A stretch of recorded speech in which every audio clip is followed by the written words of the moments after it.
Ok, on va recommencer.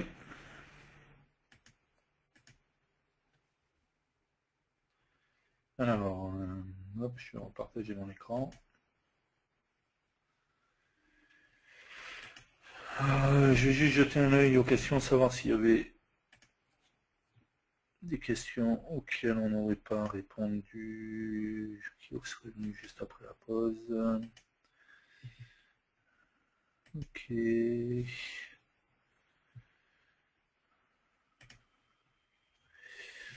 Alors, il y avait une question, enfin, c'est pas une question, c'est nous ne sommes pas pressés pour X6, par contre, avoir une version stable de X5 est plus important, ça on aperçoit dans le dev du jeudi.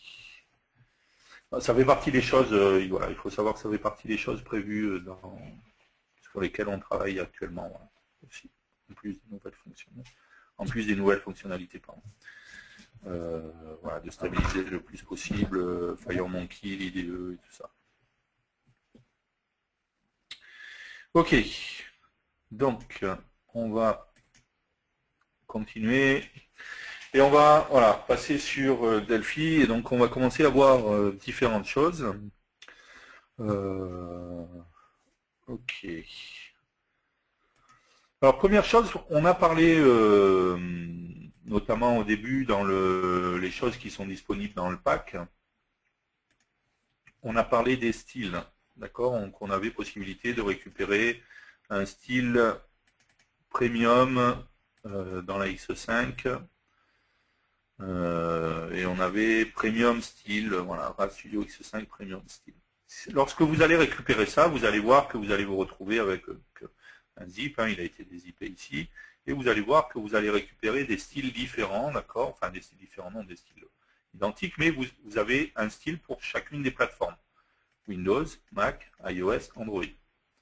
Donc ça veut dire quelque chose déjà, c'est que si je m'amuse à faire ça, imaginons par exemple que je fasse une nouvelle application mobile FireMonkey, d'accord. Je vais aller enregistrer ça.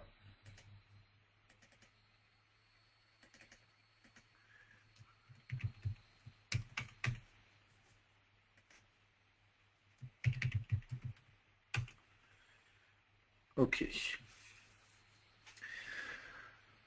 Donc imaginons que je prenne par exemple une toolbar, d'accord. Ensuite on va prendre un bouton, on va prendre des edits, on va mettre ces deux edits là sur la forme et pas sur toolbar, ok.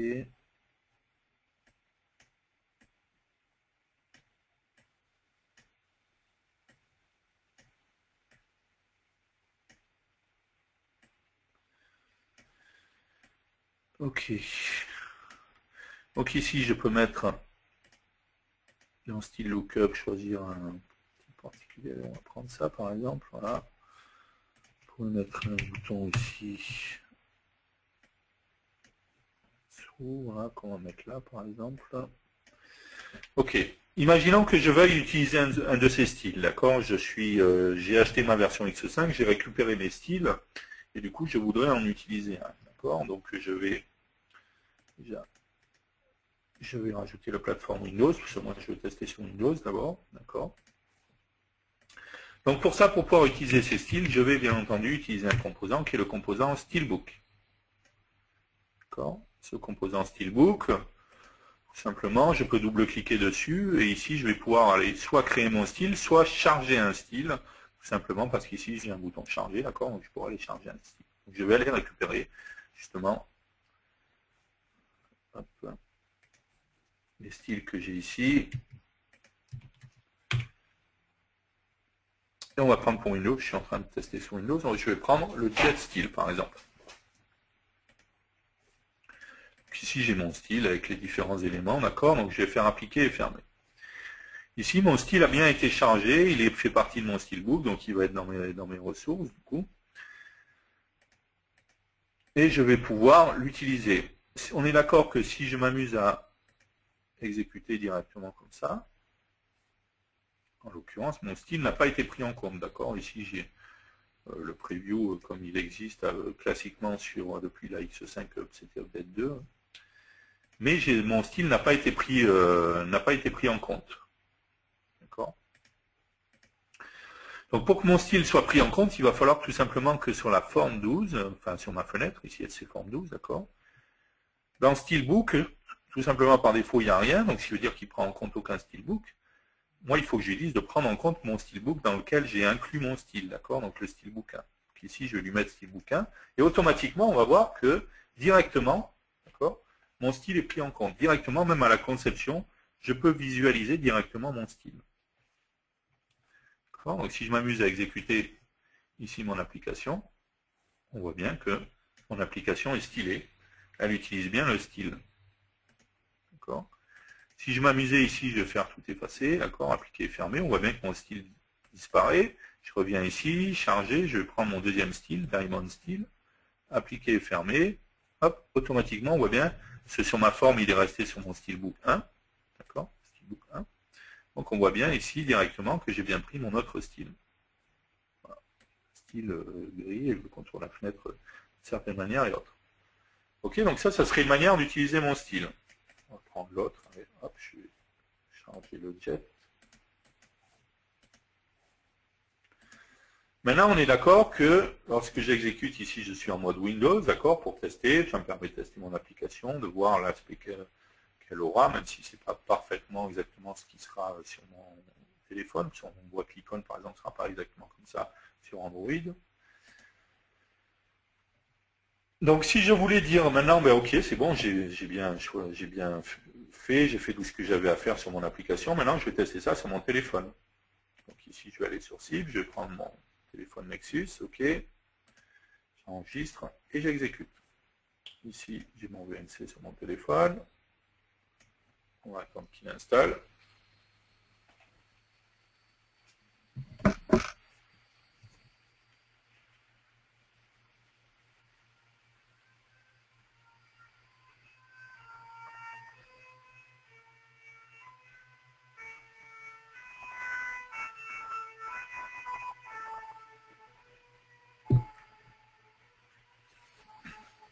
Bonjour l'ambulance, passage.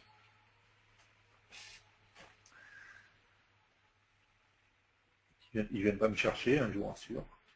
Tout va bien. Ok, il est en train d'installer l'application et il va exécuter l'application.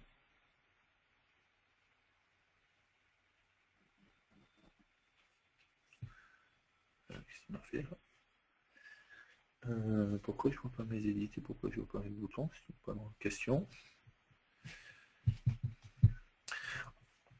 Ceci dit, au passage, on remarque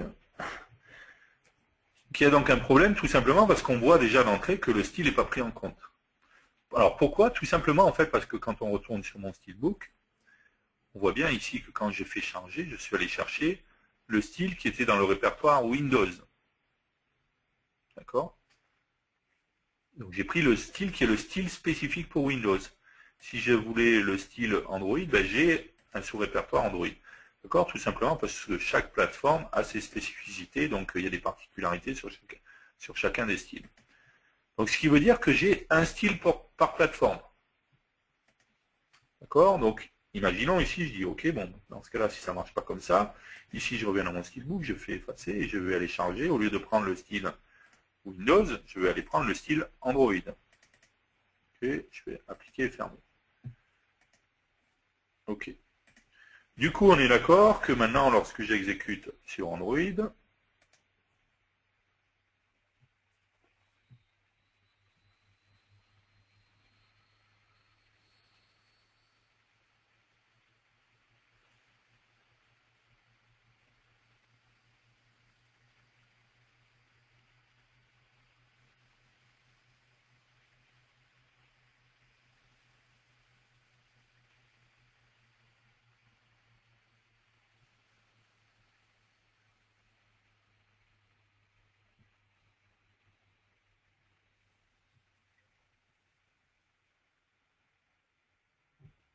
cette fois, j'ai bien mon application avec mon style qui a été pris en compte.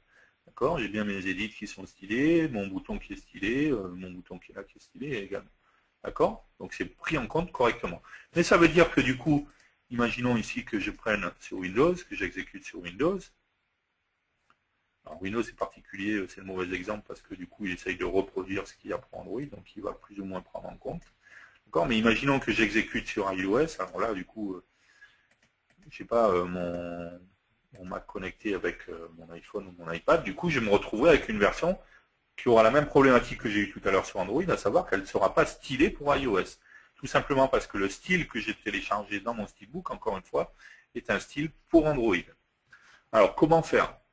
En fait, une des solutions, ça serait de dire, ok, ici, je vais effacer mon style, d'accord, appliquer, fermer. Du coup, j'ai plus de style.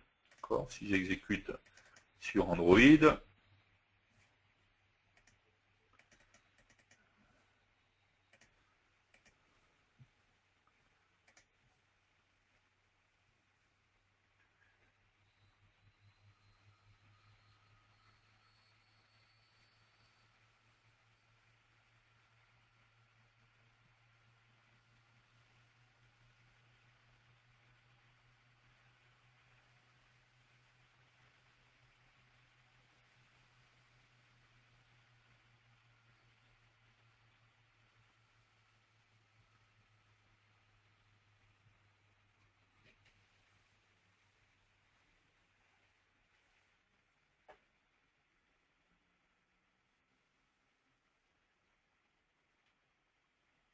ok, je me retrouve avec une application qui est non stylée, d'accord. De la même manière, si j'exécute sur Windows, alors encore une fois, on est d'accord, hein, quand c'est sur Windows, c'est juste pour montrer. Voilà, j'ai le style classique de base sur Windows, en fait. Hein. Et on est d'accord que Windows, c'est que pour du test, et ça, on n'a aucun intérêt. Mais si j'ai exécuté sur iOS, j'aurai le style par défaut iOS. Mais si moi, je veux absolument avoir le style Jet ou le style Diamond ou un autre style, d'accord, directement sur mon téléphone, quelle que soit la plateforme, il va falloir que je fasse différemment. Pour ça, du coup, ce qu'il va falloir faire, c'est stocker mes styles. En fait, une des solutions, c'est stocker mes styles, par exemple, dans mes fichiers ressources. Donc pour ça, je rappelle que dans Projet, j'ai l'option ressources et images. D'accord. Et ça va me permettre d'aller rajouter dans mes fichiers ressources les différents styles qui correspondent. Donc je pourrais ici très bien faire ajouter, et je vais aller, on va prendre le répertoire qui est là, hop, sur Android par exemple. Alors on va prendre tous les fichiers, je vais prendre mon style Android Jet. Ok, je vais aller sur iOS, je vais prendre iOS 7 Jet et ajouter sur Windows, faire Jet Style. Ok. Tous les fichiers que je rajoute dans mes ressources, si je regarde, lorsque je clique dessus, ils ont un identifiant. D'accord. Donc je vais le renommer pour que ça soit plus parlant. En fait. Plutôt que de laisser ressource 1, ressource 2, ressource 3. Donc ici, on est sur Android, en Android Jet. On voit bien mon identifiant qui est pris là, on compte là. Là, c'est iOS, donc iOS Jet. Ici, c'est Windows, donc on va faire WinJet. OK, et ainsi de suite. Je pourrais rajouter autant de choses que je veux dans mon fichier ressources.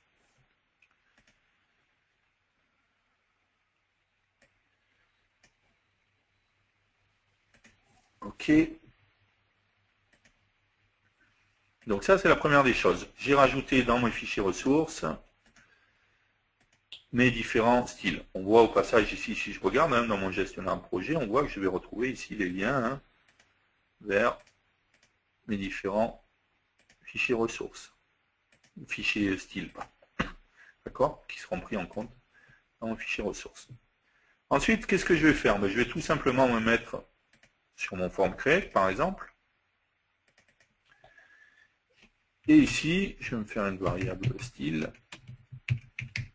Style.t style, si je ne me trompe pas. Alors par contre, il faut rajouter l'unité fmx qui correspond.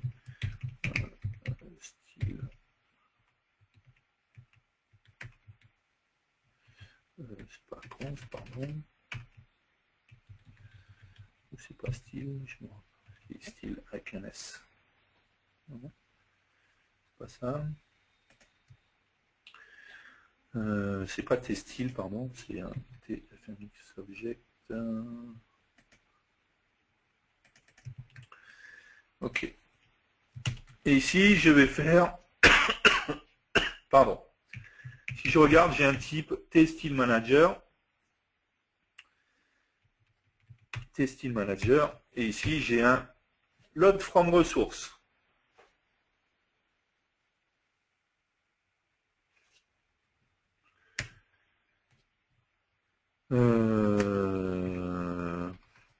Instance, j'ai un trou, du coup, je vais... C'est pas ça que je fais. Je sais plus si c'est comme sur Windows.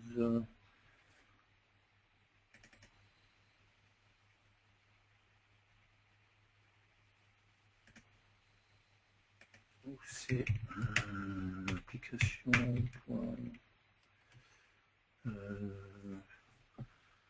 Non, je sais plus. Je l'ai quelque part, on va gagner du temps. Hop.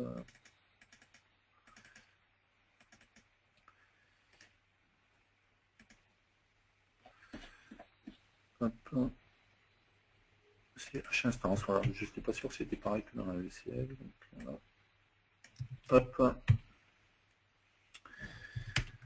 Donc l'instance, et ici, je vais avoir le resource name, donc qui correspond au nom de la ressource. Donc encore une fois, le nom de la ressource, c'est tout simplement ce que j'ai ici, d'accord, l'identifiant que j'ai mis ici. Donc le plus simple, ça va être de dire que $if def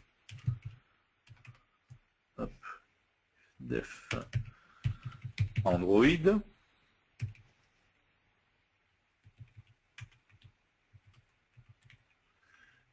Ici, un if.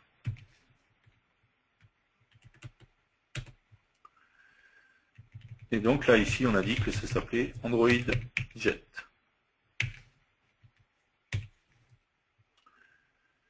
OK. Et en fait, selon la plateforme, je vais tout simplement aller télécharger le style qui correspond à ma plateforme.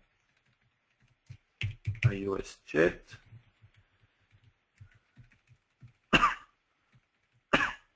Pardon. Et ici, si on est en Win32, je vais aller télécharger tout simplement WinJet.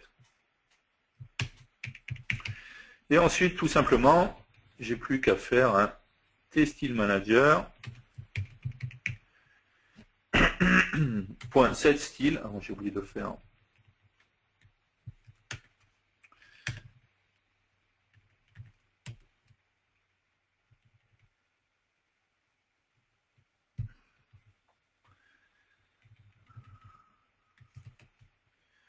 On est d'accord que le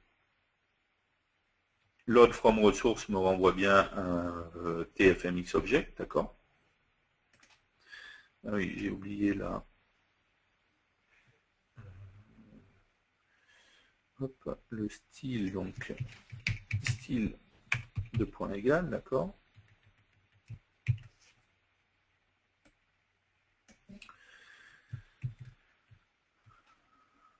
OK, et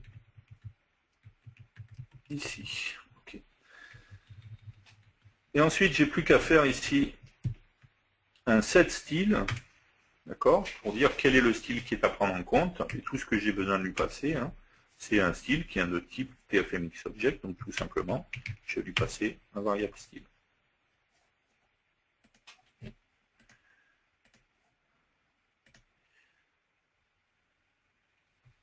Alors, qu'est-ce que j'ai déclaré là?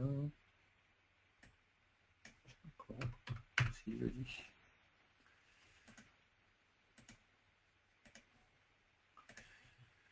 Oui, j'ai oublié, pardon, c'est RC data, si je ne me trompe pas. RC data, il y a une variable Y, c'est RC data. Hop, pour dire quel est le type de ressource. Hop, si j'oublie la virgule, ça ne va pas le faire. D'accord, c'est ce qu'on a ici hein, quand on est dans le source image. On voit bien le type de ressource RC data, ou sinon on a image, icône, bitmap, cursor, ce genre de choses. Ok.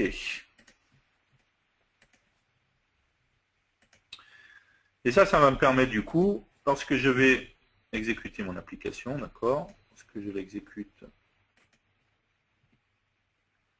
en mode Windows, je retrouve bien mon style, d'accord, qui a été pris en compte, c'est bien mon style Android. Et lorsque je vais, hop,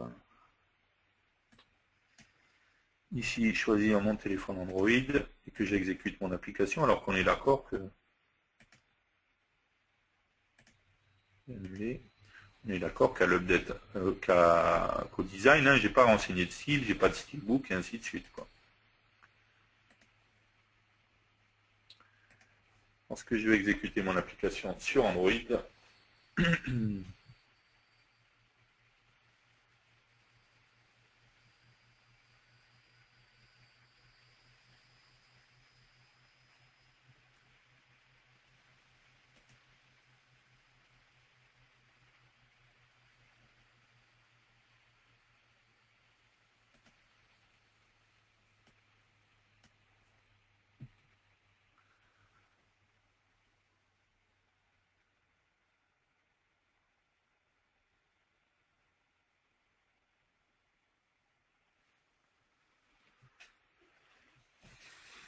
d'accord, j'ai bien mon application avec mon style qui est pris comme il faut. D'accord. Alors vous avez remarqué, hein, lorsque je l'ai exécuté sous Windows, hein, en l'occurrence, il y avait le bouton de l'icône du bouton qui n'est pas pris en compte comme il faut. Je pense que c'est un problème par rapport à quand est chargé l'icône, par rapport au style, et ainsi de suite. Ceci dit, encore une fois, ça c'est valable que dans la version Windows qui est en local, qui n'est qu'une version pour pouvoir tester. Hein. C'est pas fait pour déployer quoi que ce soit. Donc j'ai pas de souci quand je déploie sur Android. Par contre, je récupère bien mon icône et ce sera la même chose sur iOS. Peut-être que je sais pas si on force un repaint sur le bouton après. Je suis pas sûr que ça change quelque chose. On peut tester, mais je crois pas trop. Non, ça change rien. Bon, ceci dit, encore une fois, la version Windows, elle est juste là pour pouvoir permettre de tester en local si j'ai envie. Mais on voit bien du coup que sur Android, je me retrouve bien avec mon application qui est stylée, d'accord. Donc je vais pouvoir du coup utiliser directement les styles. Et encore une fois, le but c'est d'avoir la même application, voilà, que je vais compiler sur les différentes plateformes, sans avoir besoin de changer, de dire alors je vais faire ma version Android, donc du coup dans mon stylebook, il faut que j'aille chercher le style Android, je vais faire la version iOS, du coup dans mon style, il faudra que j'aille chercher la version iOS, et ainsi de suite. D'accord. Donc ça peut être une manière de faire pour pouvoir avoir les différents styles dans mon application directement pour pouvoir les mettre. Du coup, on n'a pas besoin d'avoir un stylebook. Hein, et on va pouvoir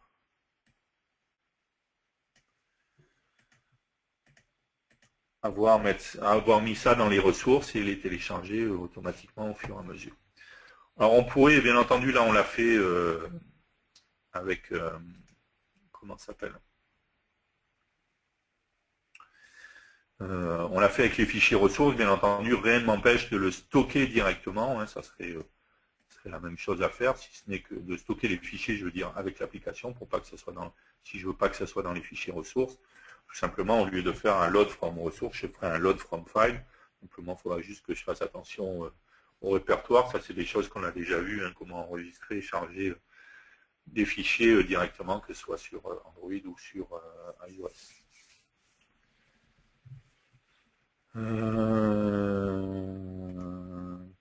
Petite remarque de William, peut-être que si on fait ça, juste pour voir si sur Windows pour que ça fonctionne,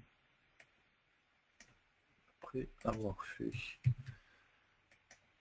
un repaint, si on fait plutôt ça, ouais. Style lookup est égal à, je sais pas si ça va fonctionner ou pas, c'est juste pour vérifier pour la version Windows encore une fois. Non, je Bon, c'est pas très grave, encore une fois, c'est valable que sur la version Windows en local.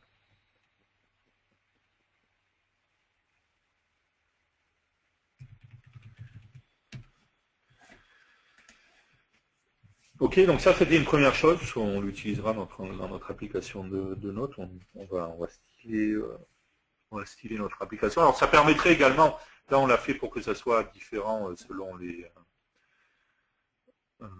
plateformes, mais je pourrais également, ce que je pourrais également m'amuser à faire, c'est de dire ça, source et image, d'accord, ajouter ici, pour Android, c'est pas ça que je voulais.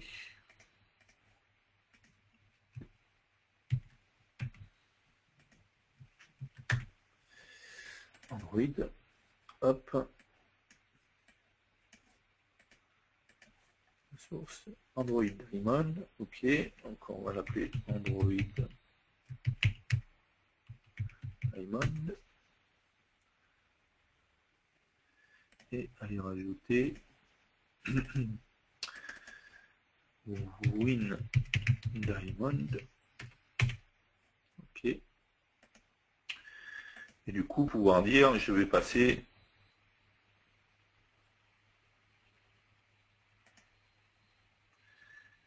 on va mettre sur le bouton 2 par exemple, sur le clic du bouton 2, on va faire ça, on va pas mettre iOS, de toute manière on va pas tester sur iOS, hop,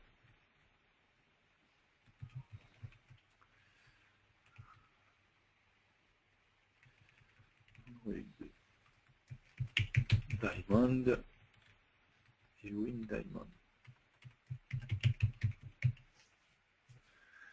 On va juste rajouter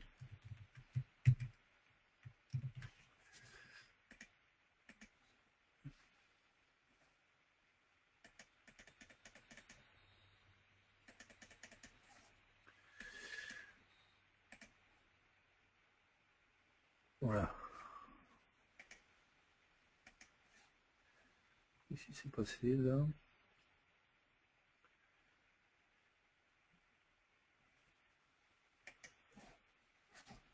Terre.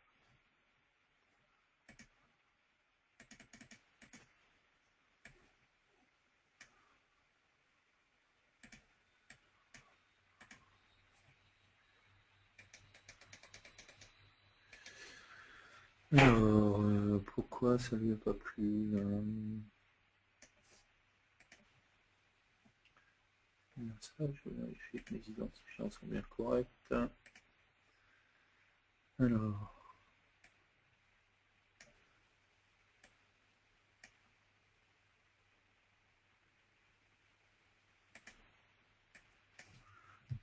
Ouais, pourtant c'est bien ça.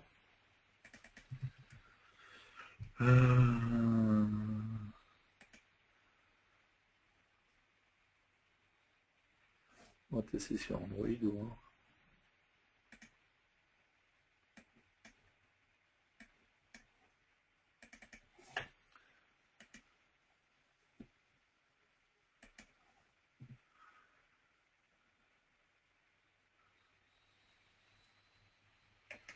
Là, il a l'air d'être dans les choux. Il a planté complètement. Là.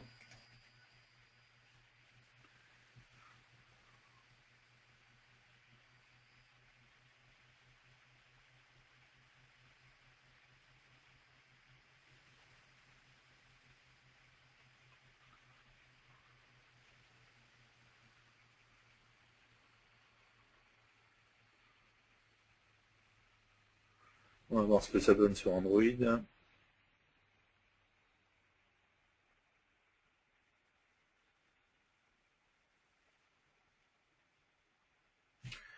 Ok.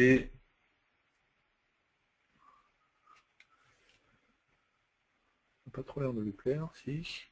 Ah si, il a un petit peu de temps par contre à se mettre à jour, d'accord. Donc là je suis bien passé d'un style à un autre, d'accord. Je suis bien passé du style Jet au style Diamond. Donc ça me permettrait également, si je voulais, stocker différents styles et pouvoir proposer à l'utilisateur de passer d'un style à un autre. D'accord. Par contre sur Windows, on va retester, voir. J'ai l'impression que ça lui plaît pas. Le changement sur Windows, c'est pas quelque chose Si, bah, j'ai pas compris pourquoi tout à l'heure il a planté. D'accord? Donc on passe bien d'un style à un autre. Là, je suis bien passé du style jet au style diamond. On va juste réessayer. En fait, ce que j'ai fait tout à l'heure, bouton 1, point, style lookup, le point, hop, le mettre à vide avant de le remettre à... Comment il s'appelait, lui, pardon, c'est pas là, hop.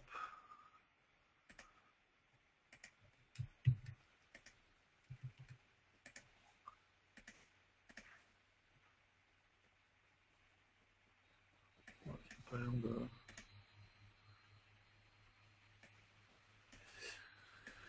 Il veut toujours pas, a priori, sur le bouton, il n'a pas envie, bon, tant pis, c'est pas grave. Encore une fois, c'est juste sur le mode de Windows, donc c'est pas très gênant. C'est juste un mode de test pour pouvoir nous faciliter la vie. Ok, donc on pourrait de cette manière-là utiliser les styles et stocker plusieurs styles, voire stocker des styles voilà, pour différentes plateformes directement dans notre application. D'accord. Ok. On va voir autre chose maintenant. Juste pour les quelques minutes qui nous restent avant le repas.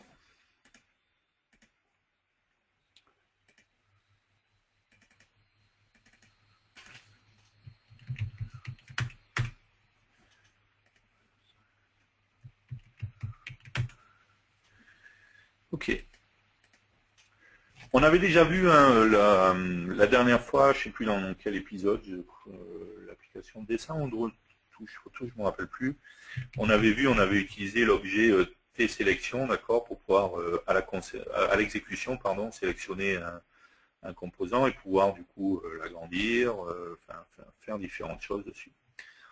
Donc c'est ce qu'on va faire aujourd'hui, puisqu'on va proposer à l'utilisateur de saisir des notes, donc pardon, de taper du texte, mais ce qui pourrait être intéressant, c'est de pouvoir agrandir, modifier ce texte, d'accord? Par contre, on est d'accord que si ici je m'amuse à mettre que ce soit un edit ou que ce soit ce genre de choses, d'accord? Quand je tape du texte,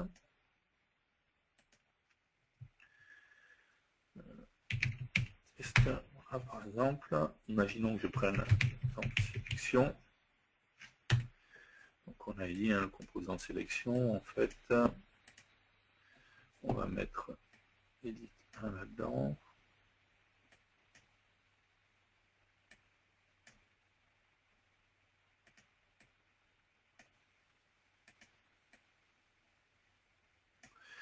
Donc imaginons que l'edit, je le mette en aligne AL client.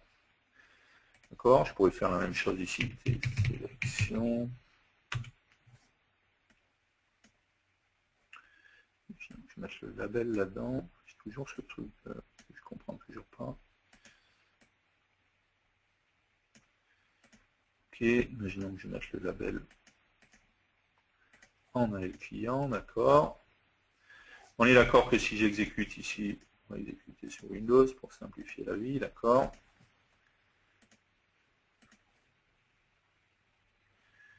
Donc j'ai possibilité ici, grâce au composant sélection, en fait, de faire agrandir mon composant. D'accord. Par contre, on est d'accord d'une chose, c'est que j'ai beau agrandir mon composant, que ce soit mon composant label ou que ce soit mon composant texte, à aucun moment, en fait, je vais avoir mon texte qui s'agrandit, d'accord. Or, le but, ça serait de dire dans l'application de prise de notes, je vais pouvoir saisir du texte à différents endroits, d'accord. Et si je veux, parce que je l'ai tapé, il est plus petit, ou il est plus grand, ou il n'est pas assez... je vais pouvoir agrandir ce texte pour que ça prenne plus de place, par exemple, ce genre de choses. Et pour ça, il y a une solution relativement simple, en fait. D'accord. Donc ça, on aurait bien entendu pu le voir directement à la conception. C'est pas particulier. C'est pas particulier à l'exécution avec le composant sélection. Hein. On voit bien ici que si j'agrandis mon composant, je dois agrandir mon composant. Pas pour ça que mon texte qui est à l'intérieur s'agrandit, d'accord. Et bien entendu, c'est la même chose pour mon label, d'accord.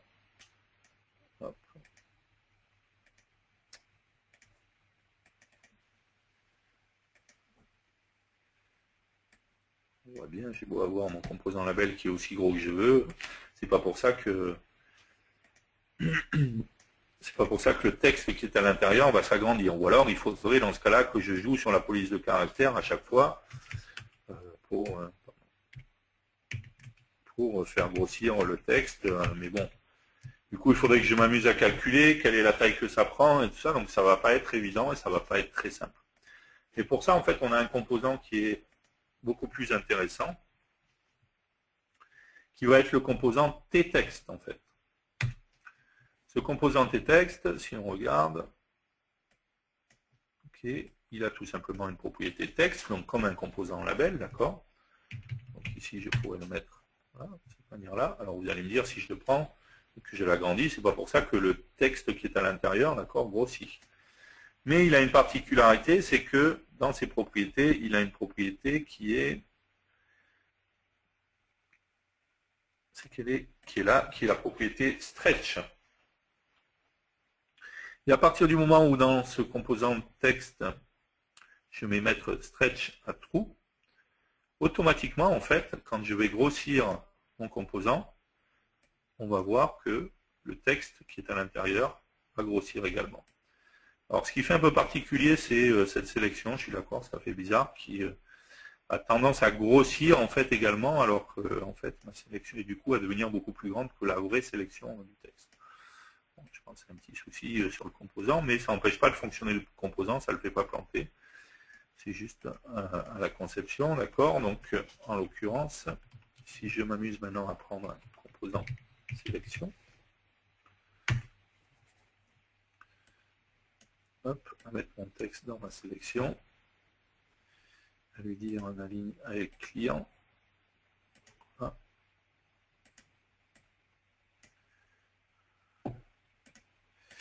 Alors, il faut bien penser à mettre le test à false sur le texte. Alors, si je veux bien que ça soit sélection qui soit et que j'exécute mon application,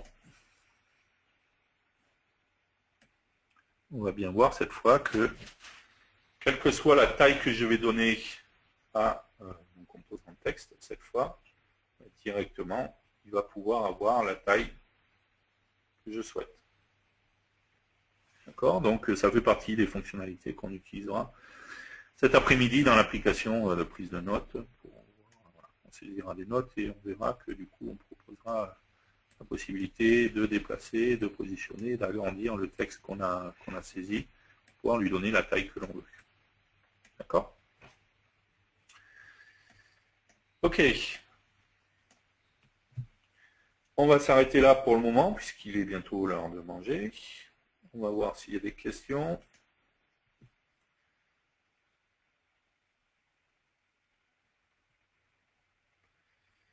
Alors, dans les questions, hop, où c'est que j'étais?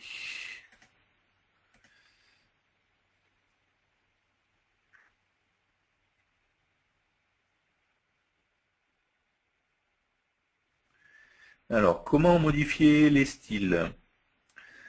Alors, si c'est pour modifier les styles de la VCL, il y avait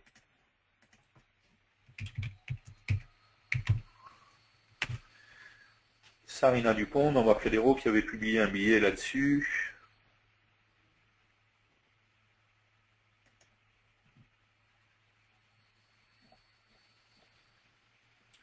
Voilà, qui est ici. Qui expliquait comment customiser les styles de la VCL. D'accord. On fait ça à tout le monde.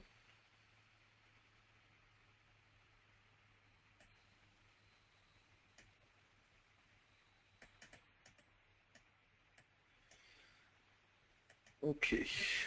Non, je me suis trompé. Hop. Ok. D'accord, qui expliquait comment modifier les styles de la VCL. Après, pour FireMonkey, une des solutions, ça serait de prendre par exemple un stylebook, d'aller télécharger mon style.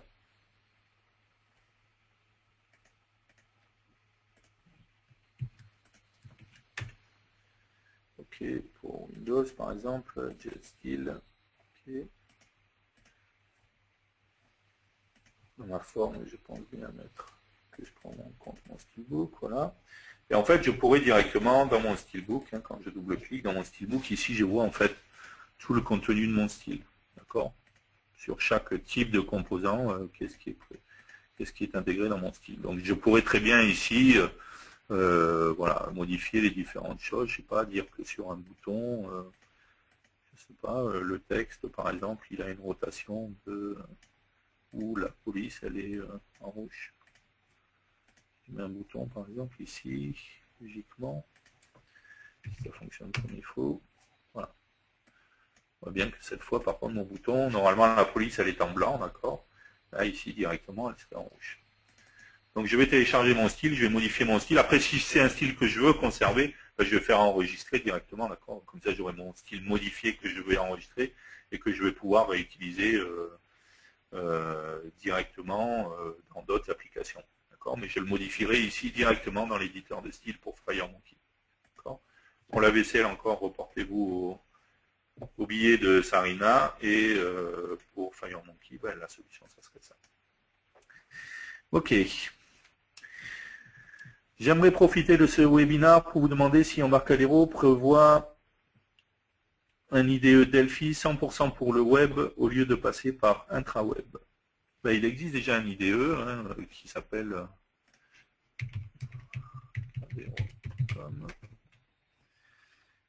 tout simplement HTML5 Builder.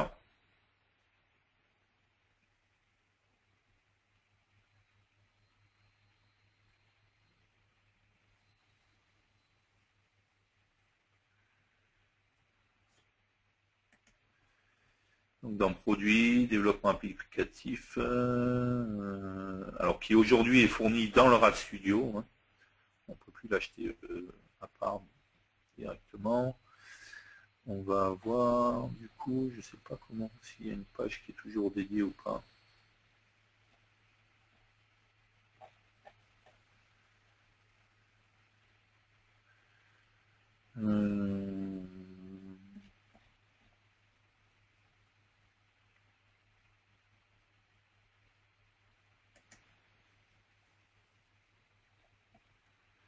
Voilà, HTML5 Builder, qui est l'outil qui est fourni avec le RAD Studio, qui est un outil de développement web, hein, qui permet de faire du web. Par contre, on ne code pas en Delphi, on fait du PHP, du JavaScript, ainsi de suite. Ok. JVCL est une bibliothèque de style ou de composants. Donc, non, c'est une bibliothèque de composants. La JVCL, c'est une bibliothèque de composants dédiée exclusivement à la VCL, hein, d'où le nom de JVCL. Qui existe depuis très très longtemps, qui amène des composants en plus. Une partie de ces composants, du coup, existent déjà maintenant dans Delphi, mais il y en a d'autres qui amènent des composants en plus.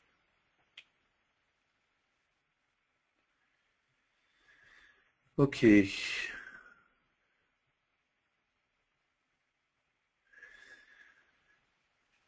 Ensuite, penses-tu personnellement que Delphi X5 vivra aussi longtemps que Delphi 7 chez les développeurs, car c'est le premier à intégrer tous les OS les plus répandus?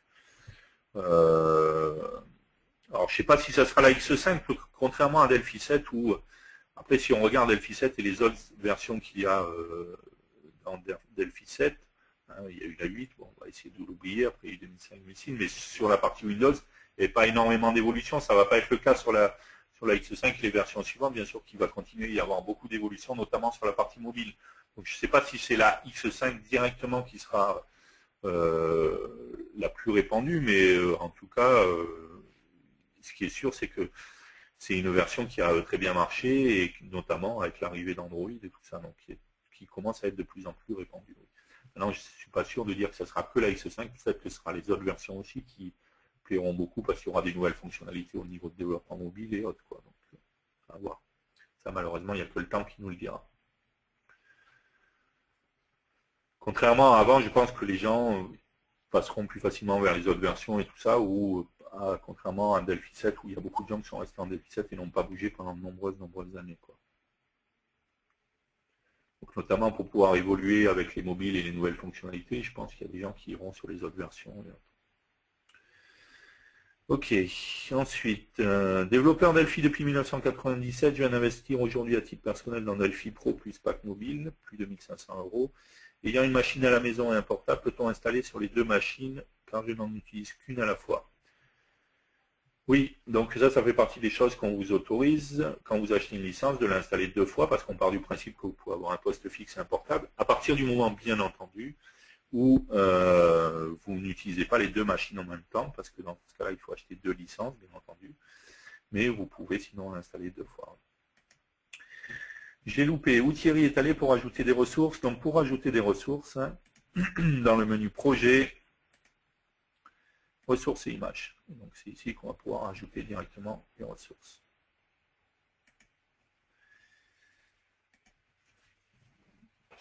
C'est un aspirateur qui tourne ou c'est un avion qui décolle? Non, non, il n'y a pas ni d'aspirateur ni d'avion qui décolle, donc il n'y a pas d'aéroport juste à côté, donc je vous rassure, donc c'est peut-être autre chose. Il ne semble pas avoir eu de bruit particulier, à part l'ambulance qui est passée tout à l'heure, mais sinon... Pour la modification des items dans les listbox, donc je pense que c'est lié au style.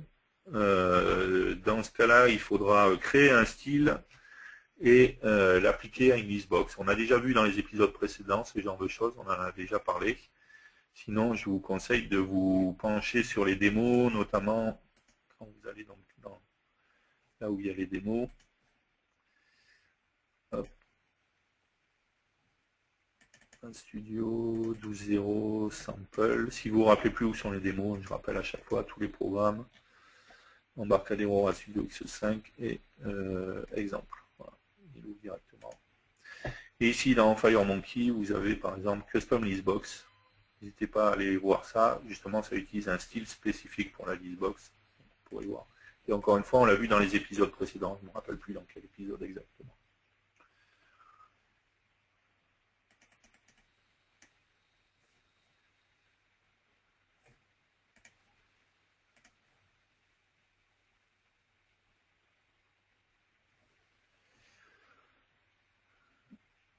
Ok, ensuite...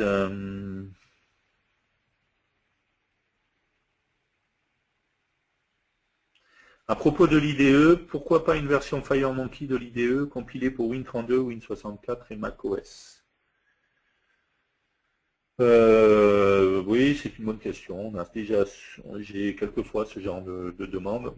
Tout simplement parce que l'IDE, ça demande un gros travail à le reprendre et à le porter. Aujourd'hui, il y a beaucoup de choses qu'on hérite depuis pas mal de temps dans l'IDE. Donc, il y aurait un gros travail à tout porter pour Windows et pour macOS. Et surtout que, sincèrement, encore une fois, faire ça, ça demande à payer les gens, les développeurs et tout ça pendant un certain temps à faire ça. On est une société, hein, il faut que ça soit rentabilisé. Je pense que on aurait beaucoup de mal à vous dire, voilà, on a sorti une nouvelle version, on a travaillé pendant 6 mois là-dessus, vous avez une nouvelle version, et la seule nouveauté, c'est que votre IDE, il est compatible macOS X. Donc, ça viendra peut-être, ça faisait partie des choses auxquelles à une époque on parlait, mais c'est en tout cas pas la priorité, il y a plein de choses au niveau mobile et autres à faire avant. Donc, HTML5 Builder peut faire des sites internet pour PC. Qu'est-ce que vous appelez des sites internet? On peut faire des sites internet classiques, des sites internet mobiles, pour n'importe quel navigateur. Vous pouvez faire tout ce que vous voulez avec HTML5 Builder. Je veux dire consultable depuis un PC. Oui, il n'y a pas de souci. Donc, HTML5 Builder, vous pouvez, quand vous allez dans HTML5 Builder, on peut le lancer. Hop, je l'ai là d'ailleurs. HTML5 Builder.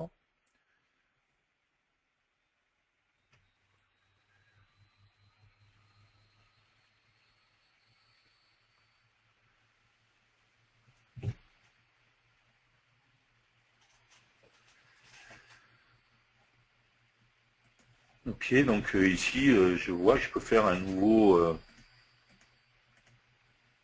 une application web cliente, donc qui sera autonome, c'est que du JavaScript, même pas besoin de serveur web. Application web serveur, donc du PHP, du JavaScript, après à déployer sur un serveur web, et même des applications mobiles. Donc voilà, vous pouvez faire des sites web classiques et traditionnels, des sites web mobiles, enfin, tout ce qui peut être fait au niveau web peut être fait avec HTML5 Builder. Encore une fois, on ne fait que du PHP, de l'HTML et du JavaScript, quoi. Donc il n'y a pas de problème.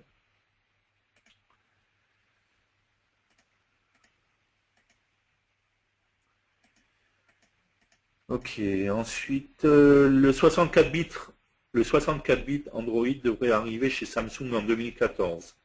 Incidence sur Delphi. Alors pour l'instant, que ce soit sur iOS ou OS X ou Android, nous on compile en 32 bits, voilà. Et il faudra un compilateur 64 bits pour Android, mais il y a de grandes chances que ça arrive, parce que ça faisait partie, il y avait des choses qui étaient à modifier au niveau de compilateur pour ça. Ça fait partie des choses qui vont arriver également, comme la partie OS X 64 bits.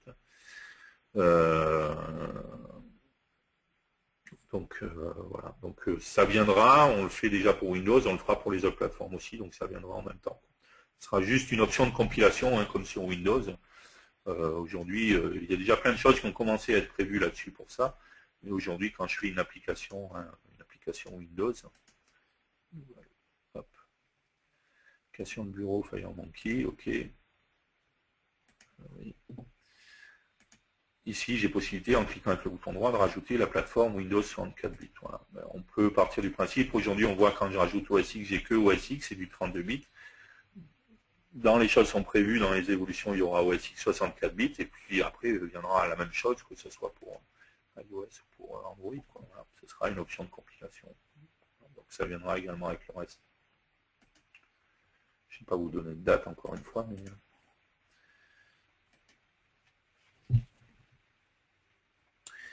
Une démo HTML5 Builder serait-elle possible? Alors non, ça ne fait pas partie des choses de la saison 3. La saison 3 est orientée mobile. Je vous invite à aller voir la saison 2, les épisodes 13 et 14, si je me souviens bien.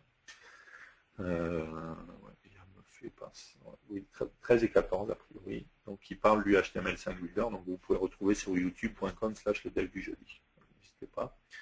Mais non, dans la saison 3, on ne fera pas de démo HTML5 Builder. On parlera exclusivement du développement mobile avec Delphi X5.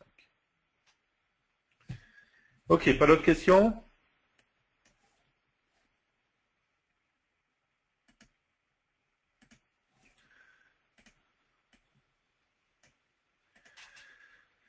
Vous avez faim, c'est pour ça? Donc on va aller manger. Ok. Je vais vous souhaiter un bon appétit, donc. Et puis, je vais vous donner rendez-vous à 14 h, d'accord? Donc, bon appétit, mangez bien, mangez pas trop pour pas vous endormir cet après-midi. Bon appétit, à tout à l'heure, à 14 h.